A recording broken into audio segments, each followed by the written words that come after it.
드라마 주몽, 불량주부, 선덕여왕, 드림하이 40~50편 정도의 드라마 작품들을 기획하고 제작했었던 드라마 기획자 김태현이라고 합니다.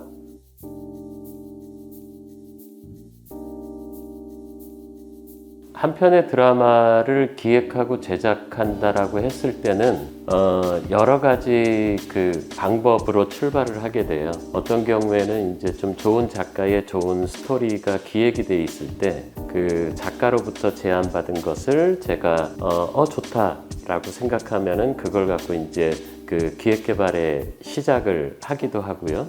또 어떤 경우에 있어서는 제가 직접 이런 아이템이면은 오늘날의 우리 시대의 사람들한테 좀 많은 울림이 좀 있을 것 같다 라고 판단을 했을 때는 제가 얼추 기획을 해놓고 그리고 이제 거기에 합당하게 잘 궁합이 맞을 수 있는 작가를 섭외를 하기도 하고, 그리고 또 그런 크게 본다라고 하면 이제 그런 두 가지 정도의 출발점이 있고요. 예를 들면은 이제 불량주부라든지 또는 올인 같은 경우에 있어도 뭐 같이 기획에 일부 참여들을 했었던 부분들이 있고요. 메인으로 나서게 됐었던 것은 이제 주몽이라고 하는 드라마가 있었고요. 그리고 이제 선덕여왕이나 이런 것도 같이 기획을 주도했었던 작품 중에 하나라고 할 수 있습니다. 그리고 현대물에서는 드림하이 같은 작품 같은 경우에는 배용준 씨, 박진영 씨 회사하고 같이 공동으로 이제 좀 기획을 해서 작품을 만들었었던 경우라고 할 수 있습니다.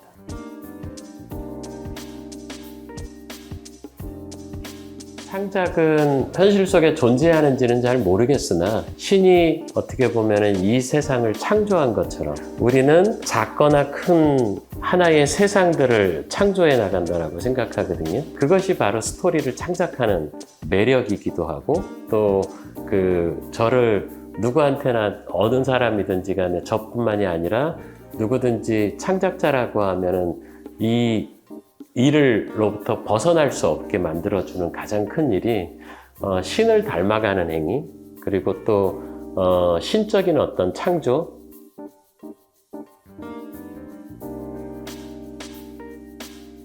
맨 처음에 창작자로서 걸음마를 뛰기 시작할 때는 선배밖에 없었어요. 앞서 나간 분들 그래서 쫓아다니면서 물어보기도 하고 하는 것이 거의 전부 다였다라고 해도 과언은 아닌 것 같고요. 좋은 책들도 되게 많이 있고요. 작법에 관한 책들이라든지 이런 것들도 있고 영상들도 되게 많고요. 그리고 정보들도 되게 많이 있어요.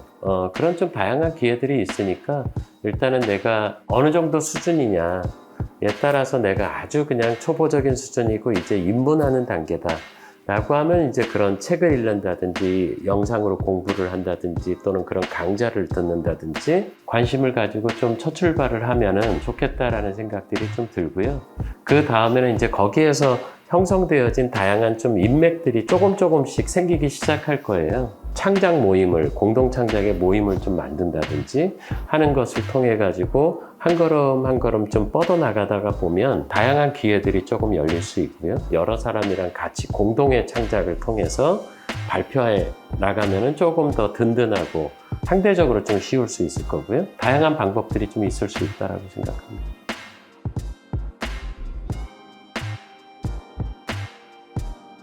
옛날처럼 컨텐츠가 없었던 시절, 한 20~30년 전의 시절에는 그 공급자 중심의 시절이었다라고 할 수 있겠고요. 지금은 이제 너무나 많은 컨텐츠들이 홍수처럼 흘러다니잖아요. 소비자가 중심이 되는, 그래서 소비자들은 근데 다양한 삶들을 살고 있거든요. 그래서 굉장히 좀 복잡다단한 세상을 지금 살고 있다가 보니까 창작자 한 사람의 어떤 지혜 또는 영감 또는 지식, 경험 이것만 가지고서는 사실은 되게 좋은 이야기를 만들어내가는 데는 좀 한계들이 좀 있어요.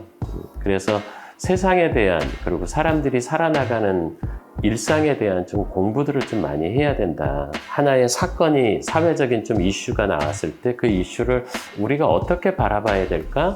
라고 하는 데 대해서 시사적인 관점도 좀 가지고 있어야 되고요. 생각의 힘을 키우는 데서는 지식에 대한 공부들, 세상사에 대한 공부들이 필요할 수 있다고 생각해서 역사, 철학 그런 공부들을 좀 많이 하라고 권해드리고요. 신문의 칼럼이라든지 자연스럽게 내 생각에 힘을 좀 키울 수가 있으니까 조금 더 많은 독자들을 모아나갈 수 있다. 자기 생각의 힘을 좀 키우는 일에 많이 좀 주력을 해주셨으면 좋겠다라고 하는 바람이 있습니다.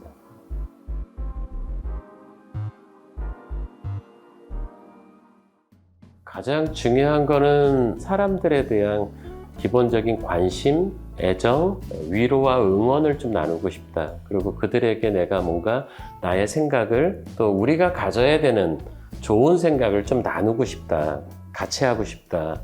라고 하는 마음들이 제일 중요하지 않을까라는 생각들이 들고요. 나머지 문제들은 어떻게 보면 좀 테크닉에 대한 문제들이 많기 때문에 테크닉에 대한 문제들도 현실적으로 중요는 하지만 그거는 배우고 익힐 수 있다. 사람들에 대한 관심과 애정, 세상에 대한 관심과 애정 늘 가지고 있어야 되는 가장 기본적인 것, 거기에서부터 또 진정성이 나올 수도 있는 거고 하니까 그것이 제일 중요하지 않을까라는 생각이 듭니다.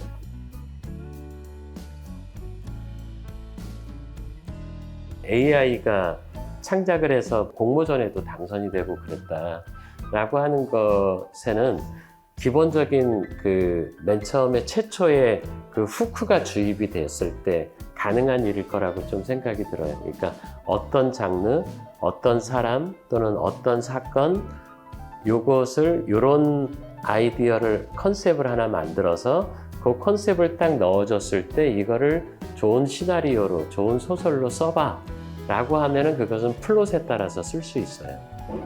근데 이런 최초의 요 일종의 코어이기도 하고요. 그리고 또 씨앗이라고도 할 수 있는데 이 씨앗 자체를 AI가 만들 수 있느냐 라고 하면은 그거는 여전히 인간의 영역이지 않을까 라는 생각이 들어서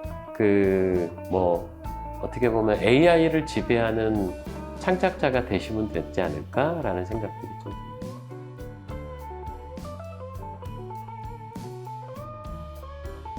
굉장히 커졌거든요. 그래서 거기에는 아마 한류라고 하는 그 영향이 굉장히 좀 큰 역할을 저는 했을 거라고 생각이 들어요. 그래서 넓어진 우리는 좀 지구촌, 글로벌한 생각을 가지고 우리들은 사는 사람들이, 국민들이고, 그렇게 본다라고 하면은 조금 더 많은 자기가 뛰어놀 수 있는 터전들이 그만큼 더 많아지는 것이니까 그런 속에서 어떻게 보면은 조금 좋은 창작자로서 좋은 창작을 하고 스토리 창작을 하고 또 창작자로서도 꿈꿀 수 있는 비전들이 저는 훨씬 더 많아질 거라고 생각들이 들기 때문에 그런 속에서 본다라고 하면 좀 많은 사람들이 스토리 창작에 대한 관심들을 가지고 편하게 선택할 수 있는 그런 환경이 좀 됐으면 좋겠다라고 생각합니다.